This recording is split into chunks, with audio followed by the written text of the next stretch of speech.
마음이 포근해지는 이야기 베개. 오늘도 당신을 위한 재미있는 옛날 이야기를 준비했어요. 시어머니를 깜짝 놀라게 한 며느리의 두 얼굴. 옛날의 적, 어느 마을에 옥자라는 아이가 살고 있었어요. 옥자는 어려서부터 남자아이 못지않게 씩씩하고 말괄량이었지요. 다른 언니들이 집안에서 바느질을 배우고 있을 때 옥자는 막대기를 들고 동네 사내 아이들과 함께 산과 들을 뒹굴었어요. 흙먼지가 날리고 무릎이 다 까져도 눈 하나 깜짝하지 않았답니다. 옥자가 사내 아이들 틈에서 말했어요.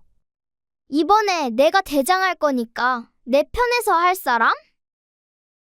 나는 옥자랑 편 먹을 거야. 옥자가 잘하니까 이 편에 붙어야지.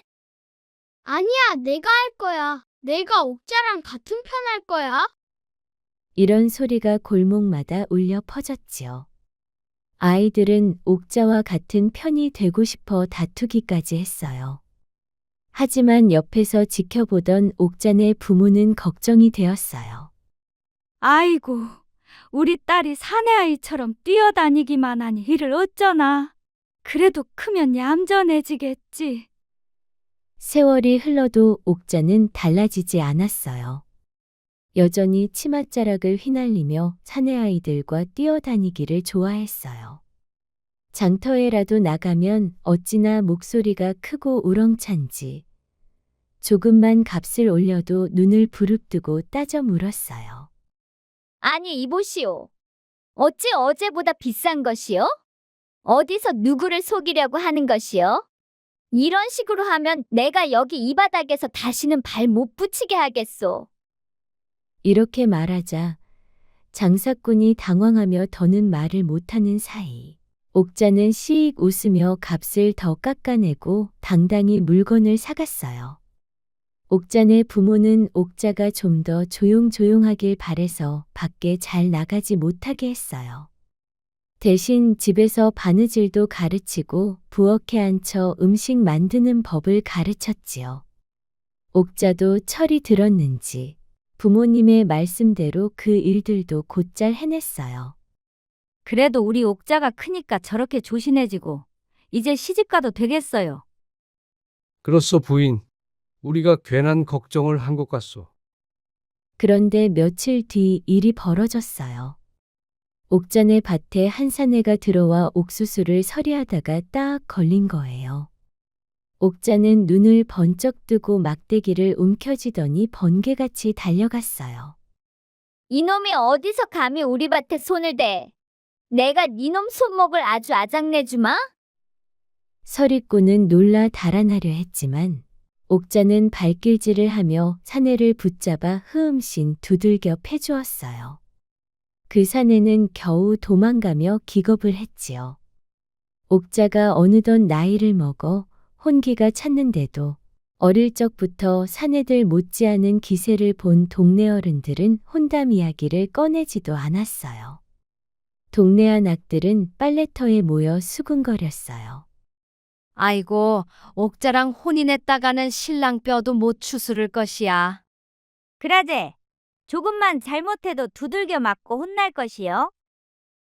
그래 맞아요. 옥자 성깔 누가 감당하겠노. 장정들도 벌벌 떨 것이요. 결국 언니 오빠 동생들까지 다 혼인에 떠났지만 옥자만은 혼담이 오지도 않았고 혼담을 넣어봐도 바로 거절당했어요. 마을에선 옥자가 사내로 태어났다면 큰 인물이 되었을 거라며 칭찬해 주었지만 옥자는 그런 소리를 들을 때마다 속으로는 은근히 서운한 마음이 들었어요. 옥자네 부모는 저녁마다 한숨을 쉬며 말했어요. 큰일이요 부인. 우리 옥자를 알만한 사람들은 다 옥자를 며느리감으로 데려가지를 않는구먼. 그러게 말이오. 옥자가 항상 괄괄한 것도 아닌데 너무 오해를 하는 것 같아요. 옥자가 손재주도 좋고 마음도 여린데 사람들이 겉모습만 보고 겁내는 게지요. 이 일을 어찌해야 할지. 이렇게 혼기가 찼는데도 아무도 오질 않으니 말이오. 그러던 어느 날이었어요. 옥잔의 어머니가 5일장에 장을 보러 나갔어요. 장터에는 아침부터 북적북적였고 옥잔의 어머니도 이것저것 사다 보니 광주리가 금세 가득 차게 되었어요. 마지막으로 꼭 필요하던 기름 한 병까지 사서 넣고 광주리를 들어올리는 순간 허리가 삐끗하게 되었지 뭐예요? 아이고 허리야, 이게 웬일이야. 갑자기 왜 허리가 아픈 것이야. 이 일을 어쩐담. 이 많은 걸 두고 갈 수도 없고 아는 사람도 없으니 부탁할 수도 없고 집에 있는 옥자라도 데려올 걸 그랬네. 옥잔의 어머니는 얼굴을 찡그리며 광주리를 다시 붙잡았지만 무거운 짐을 도저히 들 수가 없었어요. 결국 길가에 주저앉아 버렸어요. 그때였어요. 멀리서 지켜보던 한 사내가 다가오더니 다정한 목소리로 말을 걸었어요. 괜찮으십니까, 아주머니? 헌데 왜 이렇게 바닥에 앉아만 계셔요? 무슨 일 있으신가요? 제가 갑자기 허리가 좋지 않아서 이 광주리를 들 수가 없어요. 그래서 이렇게 앉아 있는 것이지요. 아, 그러세요? 댁이 어디십니까? 가는 길이면 제가 들어다 드리겠습니다. 이 건너 마을에 살고 있어요. 그러시다면 잘 됐습니다. 저는 그 마을을 지나 건너 마을까지 가거든요.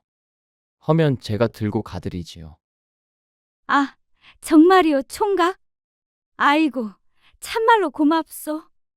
내 이 신세를 꼭 갚겠소. 그렇게 해서 사내는 아무렇지 않게 무거운 광주리를 들어 옥잔의 집까지 걸어갔어요. 옥잔의 어머니는 광주리를 번쩍 들어주는 사내를 따라 천천히 집으로 걸어갔어요. 길을 가며 이야기를 나누다가 문득 사내에게 물었어요. 혹시 총각의 이름을 물어봐도 될까요? 내가 신세를 갚으려면 이름 정도는 알아야 될 것 같아서요. 그렇게까지 안 갚으셔도 됩니다. 별것도 아닌데요. 저는 건너 마을 사는 만길이라고 합니다. 아, 그래요? 그런데 혹시 혼인은 하였어? 아, 그게 말이지요. 한 번 혼인을 했는데 색시가 열흘도 안 돼서 나가버렸습니다. 제 집이 좀 안 맞았나 봐요. 아니, 왜요? 제가 외아들이라 부모님이 잘 보살펴 주셨는데 색시는 형제들이 많은 집에서 자라서 그런지 우리 집이 좀 불편했던 모양이에요. 옥잔의 어머니는 혀를 끌끌 차며 말했어요. 에이, 그 색시가 뭘 모르고 철이 없어서 그런 거 같소.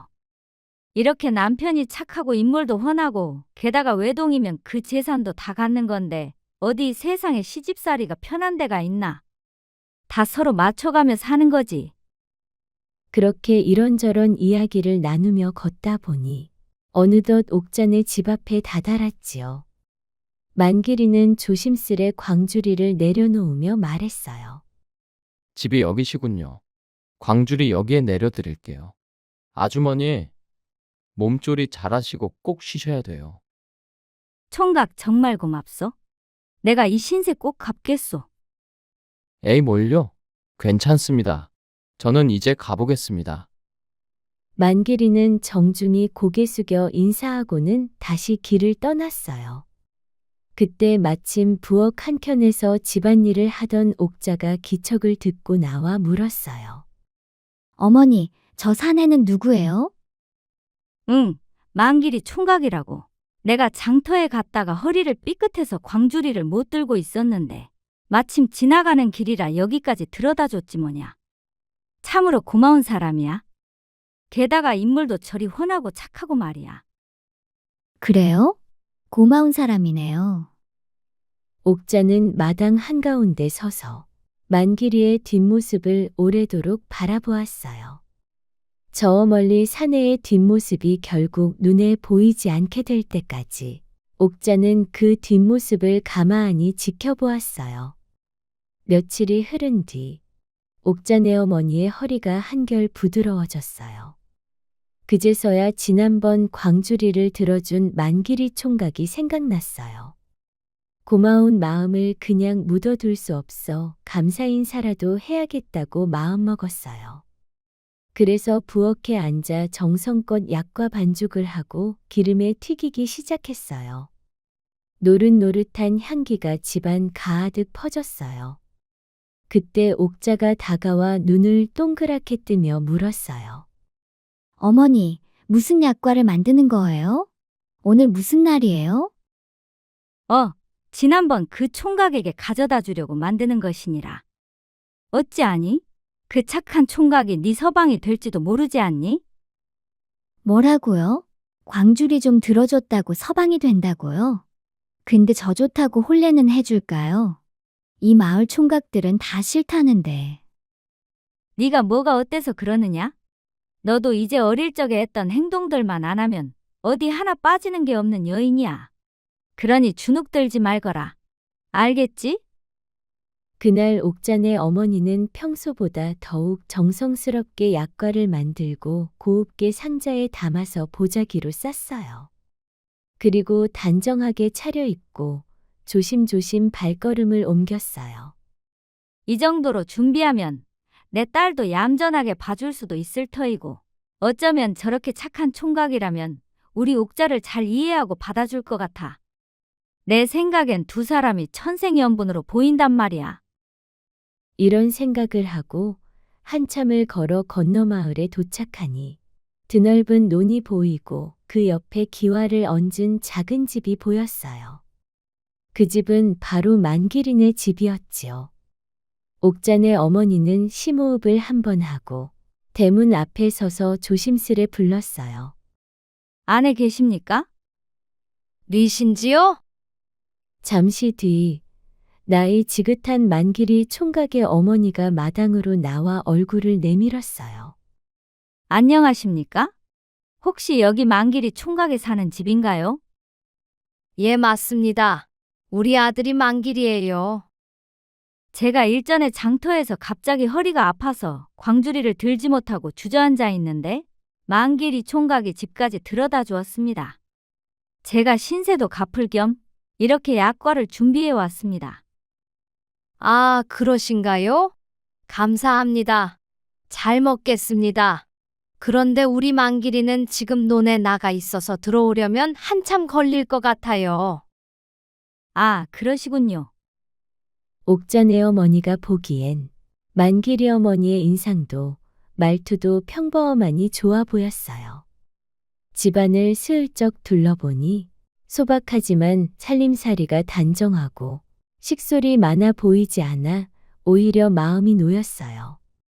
우리 옥자가 이 집에 시집 오면 밥 굶을 일 없고 험한 일도 덜하고 시집살이도 덜 하겠구나. 이런 생각이 들었어요. 그때 만기린의 어머니는 옥잔의 어머니가 준비한 보자기를 풀고 약과를 꺼내 보았어요. 노릇노릇 얌전하게 빚어진 약과는 향부터가 고소했지요. 한입 베어 물더니 감탄하며 말했어요. 아이고, 어쩜 이렇게 솜씨가 좋으신가요? 약과도 곱게 잘 빚으셨네요. 따님들도 분명히 얌전하겠어요. 예, 맞습니다.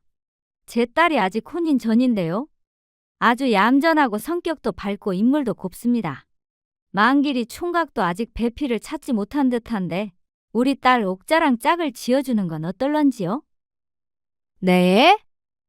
갑작스럽게 혼담을 제안받은 만길이 어머니는 눈이 동그래졌어요. 순간 당황했지만 눈앞에 있는 옥자의 어머니의 말투며 인상이며 무엇보다 정갈한 약과 솜씨를 보니 그 집 딸도 꽤 괜찮은 처자일 거라는 생각이 들었어요. 맏며느리가 열흘도 못 살고 집을 나가버린 뒤라 더 마음이 무거웠는데 이런 얘기를 먼저 꺼내주는 사람이 있으니 얼마나 기뻤는지 몰라요. 잠시 생각을 가다듬던 만길이 어머니가 조용히 웃으며 말했어요. 좋습니다. 우리 아들 만길이와 그댁 따님과 혼인시킵시다. 저도 이렇게 얌전한 친정어머니 밑에서 자란 따님이라면 분명 좋은 처자일 거라 믿습니다. 오늘부터 우리 사돈 맺읍시다. 그 말에 옥자 어머니의 얼굴에 웃음꽃이 피었어요. 두 어머니는 서로의 손을 꼭 잡으며 기쁘게 홀레날까지 합의를 보았어요. 마치 오래 전부터 인연이 닿아 있었던 듯 마음이 잘 맞았어요. 그렇게 기분 좋게 혼담을 성사시키고 돌아오는 길.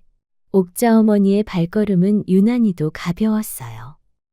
길을 반쯤 왔을 때 옥자 어머니는 목이 너무 말랐어요. 그때 저기 언덕 위에 작은 주막이 보여 잠시 쉬어가기로 했지요. 문 앞에 서서 조심스레 말했어요. 실례하오 주모. 내 목이 너무 말라서 물 한 잔 얻어먹고 가도 될는지요? 아이고, 왜 아니겠어요. 잠시만 기다리시오. 물 한 사발 떠드리겠소. 잠시 뒤 주모가 시원한 물 한 그릇을 가져다 주며 말했어요. 여기 물이오. 헌데 어디 가는 길이시오? 감사합니다. 제가 지난번 허리가 아파 광주리를 못 드는데 그때 대신 들어다 준 총각이 있었어요.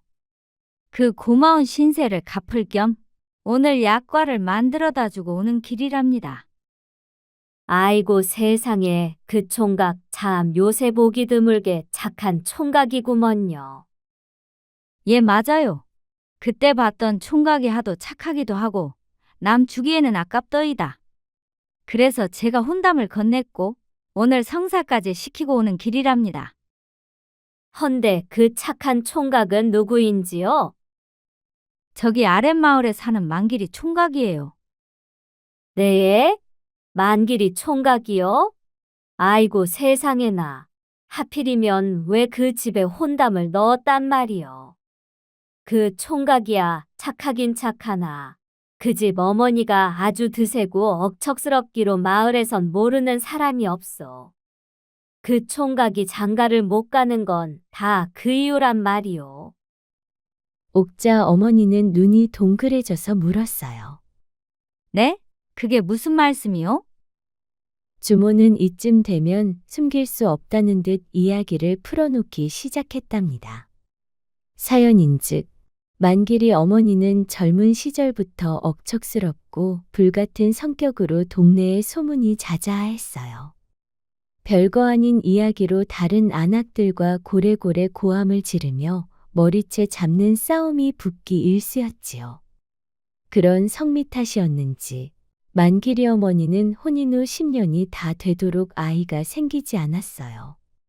간절한 마음을 담아 절마다 다니며 불공을 드리고 새벽마다 두 손 모아 기도를 하였지요. 그렇게 정성스레 빌고 또 빌어 겨우 얻은 아이가 바로 만길이었답니다. 동네 아이가 놀다가 실수로 만길이랑 다투다가 얼굴에 손톱 자국이라도 나면 곧장 달려가 호통을 쳤어요. 내 이놈, 내 아들 얼굴에 상처를 내. 감히 어디서 손을 대. 너도 한번 혼나보거라. 하고는 그 아이 머리에 꿀밤을 줘서 혼내고는 했어요. 그러니 동네 아이들도 감히 만길이를 건드리지 못하고 피해 다녔어요. 세월이 흘러 어느덧 만길이도 혼례할 나이가 되었을 때 만길이 어머니는 기어이 집안 좋은 며느리를 건너 마을에서 들였답니다. 하지만 그 불같은 성질머리가 어디 가겠어요? 며느리가 집안에 발을 들이자마자 쥐잡듯이 잡아댔지요. 새벽부터 일어나 허드렛 일을 자한뜩 시키고 말투 하나까지 트집을 잡았어요. 며느리는 속이 상해 울다 지치고 얼굴이 하루가 다르게 헬쑥해졌어요. 결국 열을 도채 못 버티고는 동이 트기 도전에 눈물을 줄줄 흘리며 짐을 싸서 떠나고 말았어요. 그 장면을 우연히 본 동네 사람들은 혀를 끌끌 찼어요. 세상에 만길이 새댁이 동트기 전부터 눈물을 펑펑 흘리면서 나가는 걸 봤어야 해요. 얼마나 구슬프게 울며 가는지 내가 마음이 다 아팠다니까요. 만길이 어미가 보통 성격이 아니지. 웬만한 처자들은 그 비위 못 맞춘다니까. 예전에 내 아들이랑 만길이가 장난 좀 했다고 내 아들 머리를 주워받고 갔소. 애들 노는 것에도 그리 날뛰는데 며느리로 들어온 처자가 어찌 편히 살겠소? 그 뒤로 만길이 어머니는 발이 닳도록 여기저기 혼처를 알아보았지만 소문이 퍼져나갔으니 누가 선뜻 나서겠어요? 1년이 넘게 혼담은 번번이 파투나고 결국 만길이는 본의 아니게 총각 아닌 총각, 스님 아닌 스님 신세가 되었던 거예요. 주모는 이렇게 그간 만길이 총각의 사연을 알려주고 옥자 어머니에게 마지막으로 이렇게 말했어요. 만길이 총각은 참으로 착하고 좋은 사내지만 그 시애미가 워낙 드세니 만길이 총각은 차라리 중이 되는 게 나을 것이요. 그 무시무시한 말을 들은 옥자 어머니는 손에 쥐고 있던 물사발을 내려놓았어요. 정확히 말해 물이 더 이상 목구멍으로 넘어가지 않았어요. 마음은 체한 거 마냥 답답하고 발걸음은 자꾸만 더뎌졌어요.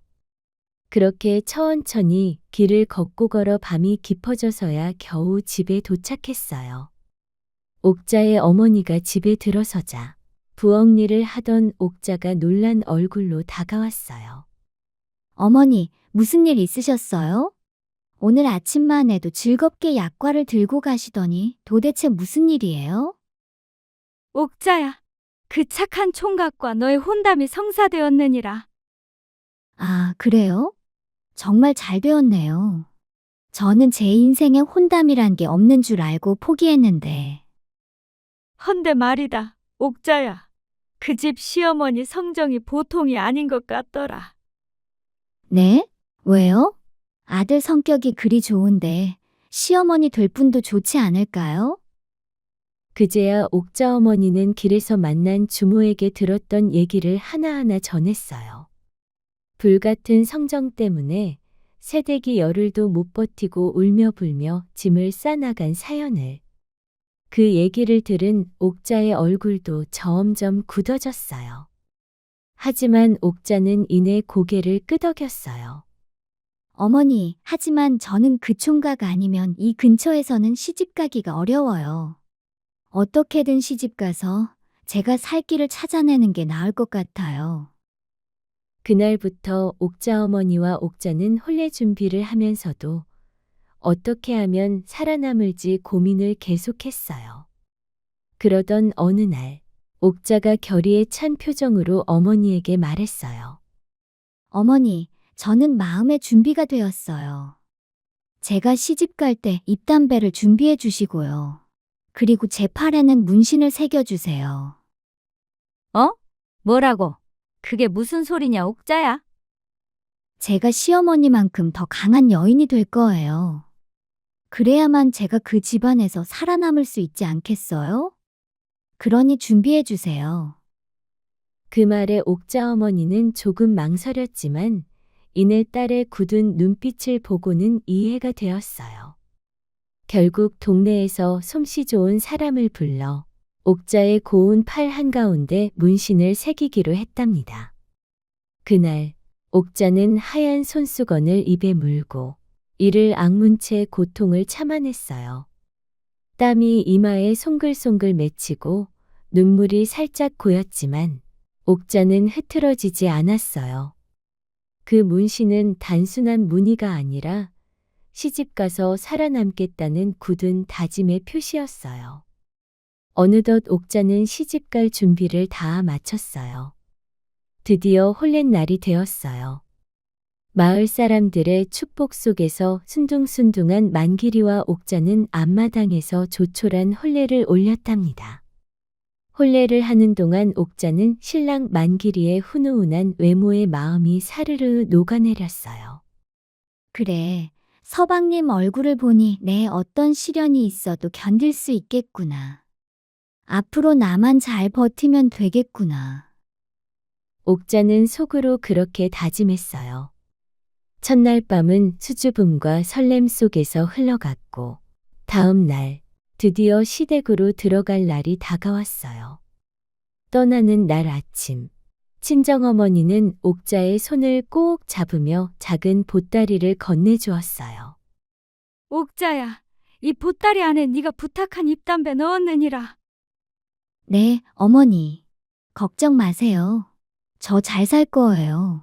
두고 보세요. 어머니는 눈가에 맺힌 눈물을 애써 감추며 딸 옥자와 사위가 멀어지는 뒷모습을 바라보았어요. 한참을 걸어 드디어 시댁 문 앞에 이르렀을 때 옥자는 긴장된 얼굴로 침을 꿀꺽 삼켰어요.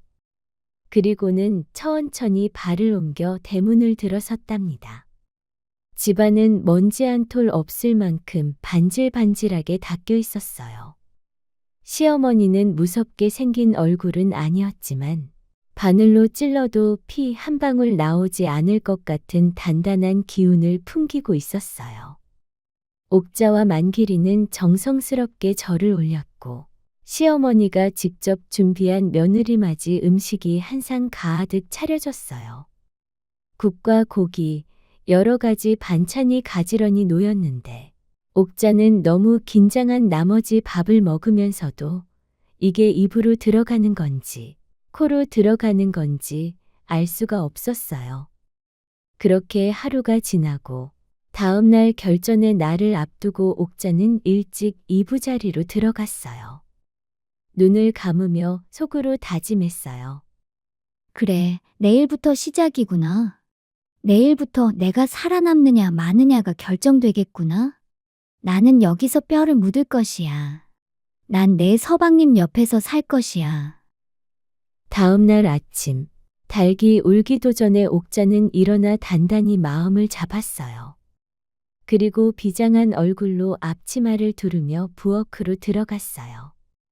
부엌에는 시어머니가 이미 큰 솥에 불을 지펴놓고 무언가를 준비하고 계셨어요. 옥자는 조심스럽게 다가가 인사했어요. 어머니, 안녕히 주무셨어요? 그래 새아가. 오늘은 너를 보려고 문중 식구들이 올 것이니라. 내가 밖에서 국이랑 고기를 삶을 터이니 너는 밥하고 나물 반찬만 조금 하거라. 옥자는 드디어 계획된 작전을 시작했어요. 부엌에 들어가더니 쌀독 뚜껑을 열고는 쌀을 팍 푸고 콩도 몇 줌 대충 쥐어 넣더니 씻지도 않고 그대로 솥에 턱하고 부어버렸어요. 그릇에 물을 뜨는 것도 건성으로 하더니 밥물의 양은 재지도 않고 그냥 눈대중으로 확 부어버렸지요. 밥 냄새가 나자 며느리는 대충 밥을 퍼서 밥뚜껑을 덮어서 내었어요. 문중 식구들이 상위에 놓인 밥뚜껑을 열자마자 깜짝 놀랐어요. 숟가락으로 밥을 푸려고 들었는데 이게 웬일이에요? 밥은 밥이 아니라 질퍽한 죽이 되어 있었고 그 사이사이에 쌀겨와 딱딱한 돌멩이가 씹혀 나오는 게 아니겠어요? 식구들은 입을 모아 웅성거리기 시작했어요. 아니, 이거 사람 먹으라는 거야? 짐승 보고 먹으라는 것이야? 세상에 며느리가 밥 하나도 제대로 못 짓는단 말이냐. 그 전에 솜씨 좋은 며느리를 열흘도 안 되어서 보내더니 결국 이런 며느리밖에 없는 거로구나. 분위기가 점점 싸늘해졌어요. 그때 너무 바빠 며느리가 지은 밥을 제대로 살펴보지 못했던 시어머니가 문중 식구들이 밥상에 숟가락을 내려놓고 얼굴이 잔뜩 굳어있는 걸 보고는 의아했지요. 얼른 밥그릇을 들여다본 시어머니는 그제서야 며느리가 지은 밥이 사단이 되었다는 것을 알았어요. 순간 시어머니의 얼굴이 시뻘겋게 달아오르더니 부엌으로 쿵쿵 걸어 들어갔어요. 그리고는 쩌렁쩌렁한 목소리로 말했어요. 이거사, 이게 사람 먹으라는 밥이냐? 짐승 먹으라는 여물이냐? 밥을 지어도 이렇게 형편없이 지을 수가 있는 것이냐? 도대체 친정에서 뭘 배운 것이야? 친정어머니가 쌀은 씻어야 하는 것도 안 가르쳐 주더냐? 너 같으면 이런 밥을 먹겠느냐? 옥자는 고개를 푹 숙이고 있었지만 그 소리를 한참 듣다 보니 가슴속에 억눌린 게 터져나왔어요. 처음에는 못할 수도 있는 거지요. 어머니는 처음부터 밥을 그리 잘 지으셨어요? 그 말이 끝나기가 무섭게 옥자는 부엌 뒤쪽 문을 꽝 하고 발로 차더니 발자국 소리를 크게 내며 밖으로 나가버리는 게 아니겠어요? 시어머니는 며느리의 버럭하는 목소리에 그만 말문이 막혀버렸어요. 첫날부터 며느리가 시어머니에게 대들며 뒷문을 발로 차고 나가는 것은 전혀 생각지도 못했어요. 하지만 이대로 두었다간 집안의 기강이 서지 않겠다는 생각이 들었어요. 인연을 내가 그냥 두면 앞으로는 더 기어오를 게 아닌가. 내 시애미로서 다 안다니 가르쳐 주겠다. 이렇게 이를 악물고 부엌 뒷문을 따라 나섰어요. 그런데 이게 웬일이에요? 문 밖에 나가자 옥자가 뒷문 옆에 털썩 앉아 있었어요. 그런데 한 손에 쥔 것이 입담배였고 그걸 깊게 빨아들이며 내뿜고 있는 게 아니겠어요? 하얀 연기가 뒷마당에 피어올라 은근히 싸늘한 기운을 풍겼어요. 헌데 그게 다가 아니었어요. 옥자가 소매를 걷고 입담배를 피는 팔뚝에 눈이 갔는데 아니 글쎄 팔뚝 한가운데에 새겨진 화려한 문신이 보였지 뭐예요? 그리고 그 화려한 무늬 속에 또렷하게 새겨진 두 글자는 다름 아닌 효심이었어요. 시어머니는 너무 놀라 그만 발을 떼지도 못했어요. 가슴이 콱 막히고 기가 죽어버린 듯 했지요. 속으로 생각했어요. 아니, 저 아이가 도대체 어떻게 살아온 것이야? 팔에 문신에 입담배까지 피우다니? 사도는 굉장히 얌전해 보이셨는데 어찌 딸은 딴판인 게야? 이 아이는 보통 아이가 아니구나. 그 순간 옥자가 담배 연기를 길게 내뿜더니 슬쩍 시어머니 쪽으로 힐끗 눈길을 주었어요. 그 눈빛에 시어머니는 얼어붙은 듯 움직이지 못했지요. 옥자는 입꼬리를 살짝 올려 가늘게 웃더니 고개를 다시 돌려 담배를 이어 피우며 말했어요. 어머니, 먼저 부엌에 들어가 계세요. 저는 이거마저 피고 바로 들어갈게요. 그 말투가 태연하기 그지없었지요. 시어머니는 속으로 이거 큰일 났구나 하며 그 자리에 서 있었다가 얼른 고개를 숙이고 부엌으로 도망치듯 들어왔어요. 하지만 너무 놀라 기가 죽은 티를 내면 안 될 것 같아 애써 태연한 척하며 부엌에서 손만 바쁘게 놀렸어요. 며느리에게 시키는 일도 하나 없었어요. 혹여 눈길이라도 마주칠까 무서워서 일부러 고개를 숙이고 국그릇, 반찬 그릇만 옮기고 또 옮겼어요. 그렇게 허둥지둥 다시 차린 밥을 문중 식구들 앞에 내놓고 대충 대접을 마쳤어요. 그렇게 하루를 마치고 나자 시어머니는 숨을 몰아쉬며 안방으로 들어왔어요. 그리고는 서둘러 이부자리를 펴고 털썩 드러누웠어요. 그때 시아버지가 다가와서 말했어요. 부인, 오늘 고생 많았어. 손님 맞이하고 며느리 가르치느라 얼마나 힘들었어. 영감, 큰일 났소. 우리가 며느리를 잘못 들인 것 같아요. 나는 저 며느리랑은 못 살겠어요. 어서 며느리를 내보내야 될 것 같아요. 부인 무슨 소리를 하는 것이오? 며느리가 밥을 좀 못해서 그렇지 나무랄 때는 없어. 그저 천천히 부인이 잘 가르쳐 주시구려. 아니 글쎄, 며느라기가 팔에 문신도 있고 담배도 피우더라고요. 도대체 어떻게 살아온 앤지 모르겠지만 저작거리 잡배보다 더 세 보였소. 부인 그럴 리가 있어? 부인이 잘못 보신 게 아니오? 정말이라니까요. 시어머니는 더는 말하기 싫다는 듯 한숨을 푹 내쉬고는 이불을 획 뒤집어 쓰고 돌아 누워 버렸어요. 그렇게 밤이 지나고 다음 날 아침이 되었어요. 시어머니는 밤새 고민을 거듭했지요. 두 번째 며느리를 보낼 방법이 떠오르지 않았어요. 일단 하는 데까지 잘 타일러 가르쳐 봐야겠다는 생각이 들었어요. 게다가 아들 만기리와는 살갑게 잘 지내는 모습을 보니 괜히 그것 때문에 쫓아낸다면 집안 웃음거리만 될 것 같았어요. 결국 시어머니는 마음을 단단히 다잡았어요. 그래, 내가 부드럽게 차근차근 가르쳐야겠다. 이렇게 스스로를 다독이며 순한 표정을 지은 채 부엌으로 들어갔어요. 조금 지나자 며느리 옥자가 여느 때처럼 앞치마를 두르고 들어오는 게 보였어요. 옥자는 화환하게 웃으며 인사했어요. 어머니, 잘 주무셨어요? 그래, 새아기도 잘 잤느냐? 시어머니는 바가지에 쌀을 담고 조리를 건네주며 최대한 상냥한 목소리로 말했어요. 새아가 이 쌀을 잘 씻어 오너라. 그리고 내가 오늘 밥 짓는 법을 알려주겠느니라. 네, 알겠습니다, 어머님. 옥자는 공소온이 대답하며 쌀과 조리를 들고 다시 다음 작전을 시작했어요.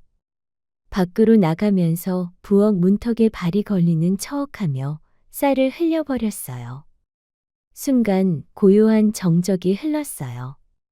그 모습을 본 시어머니는 잠시 눌러두었던 성질이 또 터져나오고 말았어요. 쩌렁쩌렁한 목소리가 부엌 가득 메아리쳤어요. 얘 새아가, 너는 정신머리가 있는 거야, 없는 거야? 도대체 쌀 씻으러 가는 것 하나도 그리 조심성이 없어서 이 살림을 어떻게 해나가겠다는 거냐? 바닥에 주저앉아 있던 옥자는 천천히 몸을 일으켰어요. 그런데 그 모습이 어쩐지 묘하게 무서운 기운을 풍기는 것 같았어요. 부엌 안이 갑자기 서늘하고 공기마저 달라졌어요. 시어머니는 그제서야 정신을 차리고는 자신도 모르게 살짝 뒤로 한 걸음 물러났어요. 다 일어나서 고개를 들은 옥자는 바닥에 굴러떨어져 있던 바가지를 발로 거세게 걷어차며 말했어요. 저도 잘하려는데 이것밖에 안 되는 걸 어떡하라고요? 제가 넘어지고 싶어서 넘어진 줄 아세요? 저도 아프다고요. 목소리는 거칠었고 눈빛은 번뜩였지요. 그러고는 성난 얼굴로 부엌 뒷문을 화악하고 발로 차버렸어요. 순간 두꺼운 부엌 문짝이 쾅 소리를 내며 젖혀지더니 믿을 수 없게도 구멍이 뻥 뚫려버린 게 아니겠어요? 시어머니는 눈이 휘둥그레져서 그 자리에 얼어붙었어요. 시어머니는 마음속으로 생각했어요. 아니, 이 두꺼운 문짝이 부서져 버렸네. 내가 더 말했다간 정말 목숨을 부지하지 못하겠구나. 겁에 질린 시어머니는 더는 말 한마디 내지 못했어요. 얼른 새바가지를 집어들고 쌀을 다시 퍼담아 쌀을 씻으려고 부엌 밖으로 나갔어요. 그런데 세상에나 어제와 똑같은 그 자리에서 옥자가 앉아 있었어요. 역시나 팔뚝에 효심 문신이 또렷이 보이고 손끝에는 잎담배가 물려 있었지 뭐예요? 흰 연기가 자우욱하게 피어오르며 옥자는 시어머니에게 천천히 말했어요. 어머니 그냥 두세요. 제가 씻을게요. 이거 한 대만 피고 바로 할게요. 아니다, 아가. 쉴 만큼 쉬다가 들어오너라. 그날 아침도 결국에는 시어머니 혼자서 부엌 일을 도맡았어요. 이번에도 시어머니는 단 한 번도 며느리에게 아무 일도 시키지 않았어요. 혹여 눈길이 마주칠까 아니면 무서워하는 마음이 드러날까 싶어 얼굴을 마주치지 않았어요. 시어머니가 만든 아침상을 다 먹고 옥자와 시어머니는 부엌에서 설거지를 하려고 그릇들을 챙기고 있었어요. 그런데 그때 옥자가 시어머니 곁으로 다가와 무심한 듯 말했지요. 어머니, 저도 대충 밥할 줄 알아요. 그날은 제가 긴장해서 실수한 거예요. 그러니 어머니 밥하시지 마시고 그냥 좀 쉬시지요. 그간 살림 많이 하셨으니 이제 좀 내려놓으셔야지요. 밥이 좀 죽되면 뭐 어떻습니까? 그 말투가 꼭 설득 같기도 하고 또 협박 같기도 했어요. 하지만 시어머니 귀에는 묘하게 이제는 제 말을 따르셔야지요. 라는 기운으로 들렸어요. 그날 밤 시어머니는 시아버지에게 조용히 말했어요. 영감, 나는 이제 며느리에게 다 맡기고 좀 쉬어야 되겠어요. 며느리가 잘 알 것 같아요.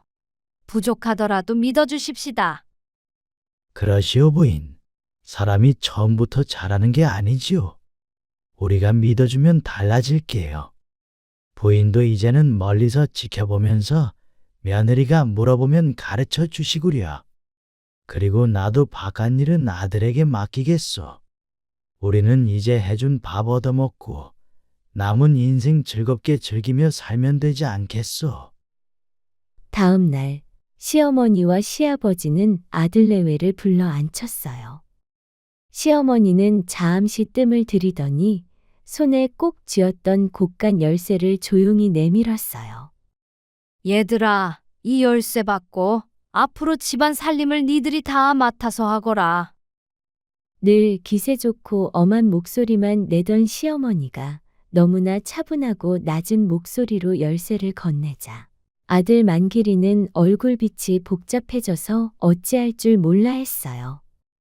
그러나 며느리 옥자는 주저함 하나 없이 얼른 손을 내밀며 받아들었어요. 남자가 16살이 넘으면 호패를 찬다 하는데 이 정도쯤 해내야 되지 않겠습니까?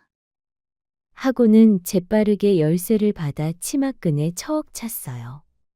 시어머니는 한참 며느리를 바라보다가 또다시 다른 작은 열쇠를 꺼냈어요. 그리고 새아가, 이건 집 문서와 땅 문서가 들어있는 금고 열쇠니라. 이것도 잘 받아 관리하거라. 옥자는 역시나 망설임 없이 그것도 받아 치마끈에 달았어요. 그 모습은 마치 예전부터 자리를 차지하고 있던 사람처럼 당당했지요. 그날 이후 옥자는 곡간에 곡식을 살뜰히 나누어 쓰고 하인들을 부지런히 부리며 집안 살림을 알뜰살뜰하게 꾸려나갔어요. 장터에 나가면 값도 똑똑히 따지고 집안 살림살이는 젊은 시어머니 시절 못지않게 잘 해냈어요. 땔감이며 양식이며 옷감까지도 허투루 쓰지 않았답니다. 새벽마다 일찍 일어나 집안 식구들의 밥을 챙기고 시어른들이 좋아하는 음식도 꼭 올렸지요. 그 모습을 보던 시부모는 흐뭇한 얼굴로 서로 이야기를 나누었어요. 부인, 우리 며느리 참 잘하지 않소? 내가 보기엔 옛 어른들이 말하던 살림꾼이 바로 이 아이 같소. 그래요. 이제야 집안이 한결 편안해졌어요. 저도 새아기 없었으면 어찌했을까 싶네요. 그렇게 몇 달이 흘렀어요. 옥자는 집안 살림이며 모든 것에 익숙해졌어요. 그러던 어느 날 아침이었어요. 아침을 하러 부엌에 나왔는데 글쎄 부엌 아궁이는 물론이며 화로까지 처음으로 불이 싹 다 꺼진 게 아니겠어요? 그런데 그 불씨라는 것이 보통 불이 아니었어요. 시어머니의 시어머니, 그 윗대부터 쭉 이어온 불씨였어요. 아무리 불길이 약해져도 인걸불은 꼭 살아있어서 대대로 이어 내려왔는데 글쎄 옥자가 살림을 맡은 후 처음으로 그 불씨가 완전히 꺼져버린 거였어요. 옥자는 그 광경을 보고 가슴이 처얼렁 내려앉았어요. 아니 이게 뭐야? 몇 대째 이어온 불씨인데 하필이면 내 손에서 꺼지다니. 이 사실을 시어른들이 알면 큰일인데. 그나저나 불씨가 꺼져서 새로 불을 붙이고 밥을 하려면 시간이 모자라는데 이거 어떡하지? 그렇게 중얼거리며 옥자는 아궁이의 얼굴을 바싹 대고 혹시라도 잔불이 남아있을까 싶어 후후 불어봤어요. 막대기를 집어들고 숯더미를 이리저리 쑤셔보기도 했지요. 하지만 불씨는 어디에도 남아있지 않았어요. 재도 차갑게 굳어 있었지요. 심지어 화롯불에도 남은 인걸불이 다 꺼져버렸어요. 그때였어요. 시어머니가 뒷간으로 가려다 부엌에서 자꾸 후후 바람 부는 소리가 들려 이상하게 여겼어요.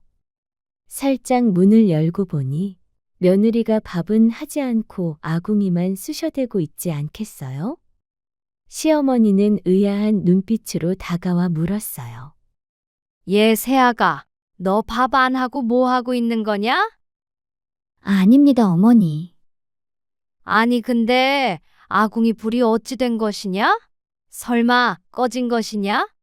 아니 저 불은 몇 대째 한 번도 안 껐던 불인데 얘 새아가 이 불은 보통 불이 아니었느니라. 이 아궁이 불이 꺼지면 집안이 망한다고 하여 예전 시할머니 때부터 단 한 번도 꺼뜨리지 않고 지켜온 불이니라. 도대체 불 관리를 어떻게 한 것이냐? 옥자는 집안의 운과 관련한 중요한 불씨가 꺼진 거라 정말 어찌할 바를 몰랐어요. 죄송합니다, 어머니. 제가 조심한다고 했는데, 어제도 잘 타는 것 확인했는데, 아침에 일어나 보니 이렇게 되어버렸습니다. 시어머니는 속이 뒤집히고 가슴이 답답했지만 이미 불은 완전히 꺼져버려 어쩔 수 없었어요. 결국 옆집에 가서 불씨를 가져와 다시 불을 붙여주었어요. 그러나 여전히 마음은 찝찝하고 걱정스러웠어요. 부엌을 나서며 단단히 한마디 했지요. 얘 새아가 다시는 아궁이 불을 꺼뜨리지 말거라. 명심해라. 예, 어머니 알겠습니다. 그날 이후 옥자는 실수를 만회하려는 듯 더욱 정성을 기울였어요. 반찬도 평소보다 더 가지런히 담고 방마다 먼지를 쓸고 닦으며 눈에 불을 켜고 살림을 챙겼지요. 시부모는 그런 옥자의 모습에 차마 더는 불씨 이야기를 꺼내지 않았어요. 밤이 되자 옥자는 잘 말려둔 장작을 아궁이에 넣고 정성스레 불을 관리했어요. 불길이 잘 일어나는지 확인을 하였지요. 그리고 화롯불에도 불씨를 잘 보관하고 꼼꼼히 확인했어요. 그래, 이 정도면 아주 확실하구나. 절대 꺼질 일이 없겠어. 그렇게 속으로 중얼거리며 안심한 옥자는 방에 들어가 이부자리를 펴고 잠이 들었어요. 그런데 이게 웬일인가요? 다음 날 아침, 부엌을 살펴본 옥자는 두 눈을 믿을 수가 없었어요. 아궁이의 불씨는 온데간데 없고 재만 희끄물에 남아있는 게 아니겠어요? 옥자는 그 자리에 풀썩 주저앉아 버렸어요. 아니, 이럴 수가. 내가 분명히 확인했는데. 왜 또 꺼진 거지?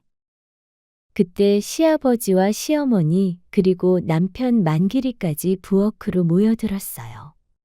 시아버지가 낮게 탄식했지요. 아니, 이게 어찌 된 일이냐? 어제도 그렇고 오늘도 그렇고 어찌 아궁이 불이 자꾸 꺼진 것이냐? 얘 새아가 어찌 또 이러는 것이냐? 내 그리 말을 하였거늘. 어머님, 제가 어제 밤에 단단히 확인하고 장작도 넉넉히 넣었습니다. 그런데 도대체 어찌 된 영문인지 저도 모르겠습니다. 그러게요. 희한한 일입니다. 어젯밤 부인이 장작을 얼마나 넣었는지 방이 뜨끈뜨끈할 정도였는데 이럴 수가 있나요? 참으로 이상한 일입니다. 정말 우리 집안의 운이 다한 것인가? 왜 갑자기 이런 일이 두 번씩이나 생기는 것이야? 걱정이로구나. 시어머니는 차마 더 따지고 싶었지만 며느리 옥자의 성질을 더 건드리면 안 될 것 같아서 속에 맺힌 말을 꿀꺽 삼켜야 했어요. 결국 아무 말 없이 그저 다시 불을 지피는 데만 온 힘을 다했어요. 하지만 그 모습을 바라보는 옥자는 벌써 두 번씩이나 연달아 불을 꺼뜨린 탓에 집안이 마치 자신 때문에 망하는 듯한 죄책감이 가슴을 짓눌렀어요. 옥자는 그날 하루 종일 부엌에 앉아 생각에 생각을 거듭했어요. 분명히 어젯밤 내가 본 불은 절대로 아침까지 꺼질 불이 아니었어. 장작도 충분했고 불길도 아주 강했는데 그런데도 차갑게 식을 정도라면 분명 누군가 장난을 친 게 분명해. 내가 반드시 그 이유를 찾아낼 것이야. 그리고 내가 그놈을 잡는다면 가만두지 않겠어. 그렇게 혼잣말을 하며 다짐하는 옥자의 눈빛은 한층 더 불타오르기 시작했어요. 그날 저녁, 옥자는 마른 장작을 넣고 불을 붙였어요. 아궁이와 화로의 불기운을 단단히 확인했어요. 집안의 운명이 걸린 불이니 그 어느 때보다 신중했어요. 그리고 마지막으로 범인을 잡기 위한 물건을 꺼내었어요. 그건 바로 명주실 꾸러미였어요. 옥자는 바늘에 고운 명주실을 꿰어 부엌 문턱에 살짝 나오게 걸어두었어요. 누가 드나들다 걸린다면 반드시 명주실에 걸리게 하려는 꾀를 내었지요. 범인을 잡기 위한 만반의 준비를 마친 옥자는 그제서야 방으로 들어왔어요. 방 안에서 기다리고 있던 남편 만길이가 말했어요. 부인, 이번에는 아궁이 불 잘 확인했어. 네, 서방님. 그리고 오늘도 누가 불을 꺼뜨리는 범인이 있을지 몰라서 단단히 준비해 두었답니다. 제가 그놈을 잡는다면 가만두지 않을 것이어요. 아니, 그게 무슨 말이요? 그건 내일 아침에 일어나 보면 알게 되겠지요. 한밤중이었어요. 시댁 앞마당에 고요한 달빛만이 은은히 비추고 있었는데 갑자기 부엌 안에서 이상한 정체 모를 것이 들어왔어요. 하얀 옷을 휘날리며 정체 모를 존재가 나타나 부엌을 이리저리 휘젓고 다니더니 심심했는지 아궁이 앞에 쭈그려 앉아 불길을 후우 불어 끄고는 시익하고 장난스런 웃음을 흘렸어요. 그리고는 화롯불에 있는 불씨도 후우 불어 끄고는 시인나게 부엌 안을 빙글빙글 맴돌며 어린아이처럼 노는 게 아니겠어요? 그 시각 자고 있던 옥자는 이상한 느낌이 들어 갑자기 눈을 번쩍 떠졌어요. 혹시나 하는 마음으로 부엌으로 향했어요. 그런데 이게 웬일인가요? 타올랐던 아궁이 불은 이미 꺼져 있고 하얀 옷을 입은 존재가 부엌 한가운데서 빙글빙글 돌며 장난을 치고 있는 게 아니겠어요? 그 모습을 본 옥자의 눈에서 불꽃이 튀듯 화가 치밀었지요. 옥자는 날카로운 목소리로 외쳤어요. 네, 이놈. 감히 우리 집 아궁이 불을 꺼뜨리고도 모자라 여기서 놀고 자빠졌느냐? 오늘이 니놈 제삿날인 줄 알아라?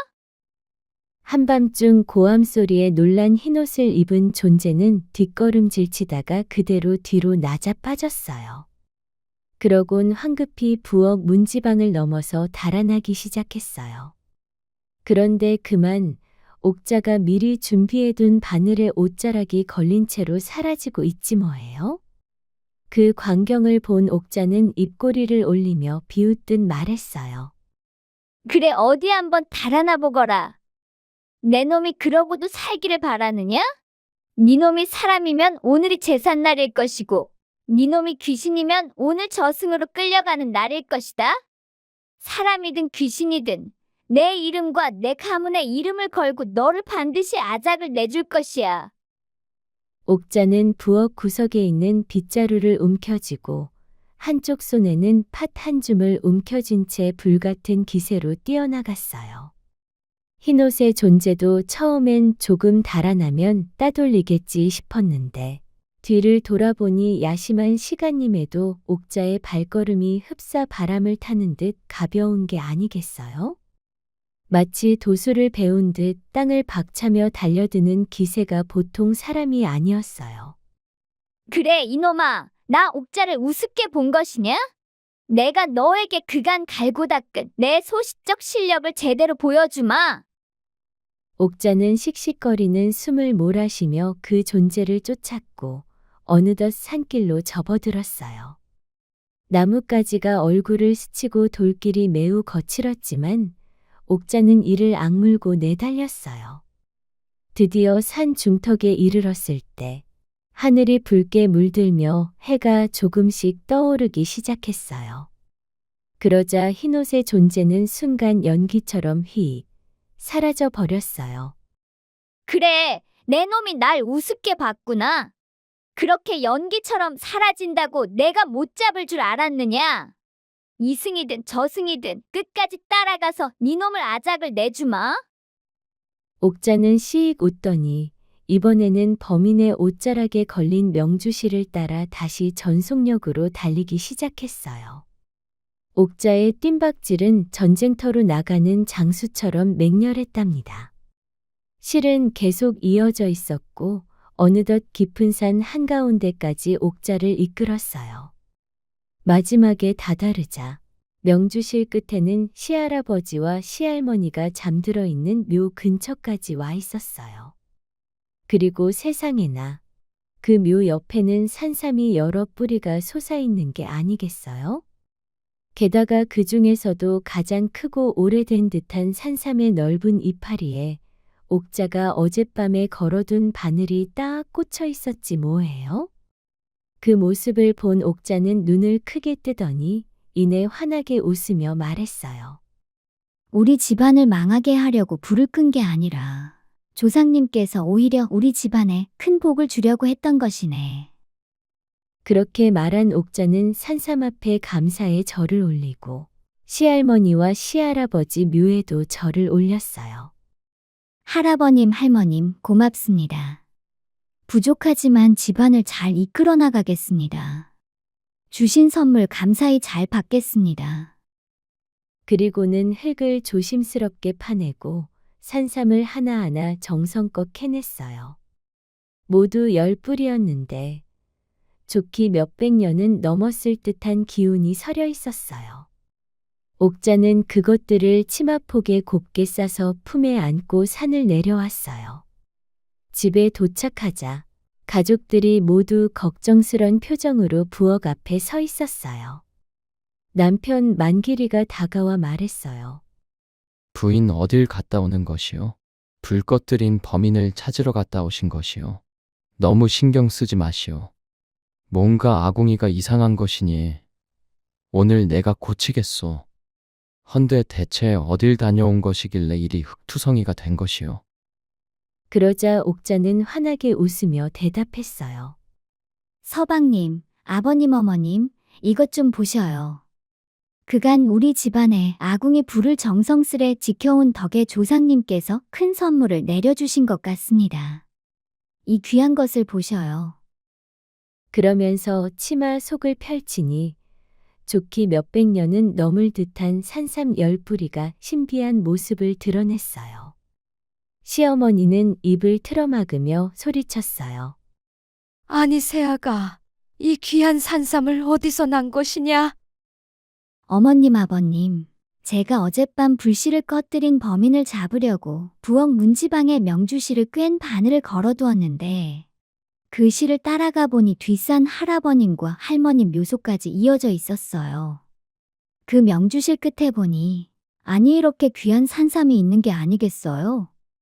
이건 틀림없이 할아버님과 할머님께서 저희에게 내려주신 선물인 것 같습니다. 그러자 시아버지가 감격한 목소리로 말했어요. 아이고 이게 웬 복이란 말이냐. 우리 대범한 며느리가 겁내지 않고 집안을 지키려고 거기까지 쫓아간 정성을 조상님이 알아주신 게야. 네가 우리 집안을 든든히 지키는 보배로구나. 아이고 새아가, 네가 우리 집안에 들어와서 이런 큰 복을 안겨주는구나. 네 덕분에 우리 집안이 번성하겠구나. 부인이 열심히 우리 집안을 지키려고 노력한 정성을 알아주신 거요. 부인이 집안의 진짜 보배요. 집을 지키겠다는 일념으로 근성 있게 노력한 덕분에 귀한 산삼은 장터에서 아주 비싼 값에 팔렸어요. 돈은 넘치게 쌓이고 집안의 살림은 그야말로 쑥쑥 늘어났어요.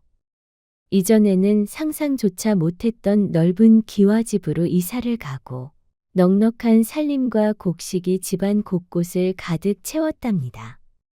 마당에는 꽃과 나무가 정갈하게 심어졌고 마루는 햇살에 반짝이며 집안 가득 따뜻한 기운을 품었지요.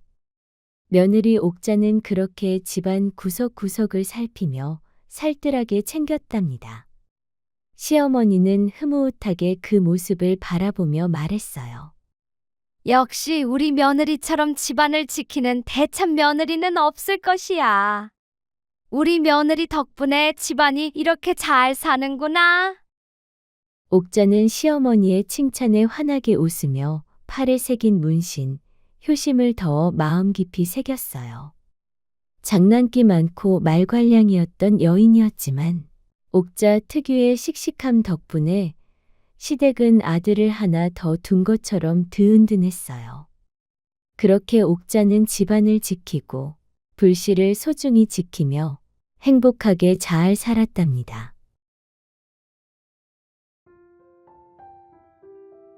오늘 이야기는 여기까지예요. 오늘도 이야기 베개와 함께 해주셔서 참 고마워요. 포근한 밤, 고운 꿈 꾸세요. 다음 이야기에서 만나요.